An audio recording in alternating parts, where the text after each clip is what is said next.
நீலகிரி கோடை விழா தேதி அறிவிக்கப்பட்டிருக்கிறது. மே 16 முதல் 21 வரை 6 நாட்கள் மலர் கண்காட்சி நடைபெறும் என்றும் தேதி அறிவிக்கப்பட்டிருக்கு.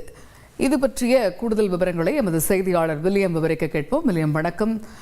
ஒவ்வொரு ஆண்டுமே பிரசித்தியாக நடைபெறக்கூடிய ஒரு விஷயம்தான் இந்த நீலகிரி கோடை விழா. அந்த வகையில் இந்த ஆண்டுக்கான அந்த மலர் கண்காட்சி தேதிகளானது அறிவிக்கப்பட்டிருப்பதாக அறிகிறோம். இந்த அறிவிப்பில் இடம்பெற்றிருக்கக்கூடிய முக்கிய அம்சங்கள் என்ன, விரிவாக விவரிங்க. வணக்கம். நீலகிரி மாவட்டத்தில் ஏப்ரல் மற்றும் மே மாதங்களில் எதிராகும் இந்த கோடை சீசன் காலகட்டத்தில் தமிழகம் மட்டுமல்லாமல் வெளி மாநிலங்கள் வெளிநாடுகளில் இருந்தும் ஏராளமான சுற்றுலா பயணிகள் நீலகிரி மாவட்டத்திற்கு வருவது வழக்கம். அவ்வாறு வரும் சுற்றுலா பயணிகளுக்காக மாவட்ட நிர்வாகம் சார்பில் பல்வேறு கண்காட்சிகள் நடத்தப்படுகிறது. அந்த கண்காட்சிக்கான தேதிகள் முடிவு செய்யும் ஆலோசனை கூட்டம் இன்று நீலகிரி மாவட்ட ஆட்சித்தலைவர் லட்சுமி பவ்யா தண்ணீர் அவரது தலைமையில் நடைபெற்றது. இந்த கூட்டத்துக்கு பின்பாக அந்த கோடை விழாவின் தேதிகள் அறிவிக்கப்பட்டுள்ளது.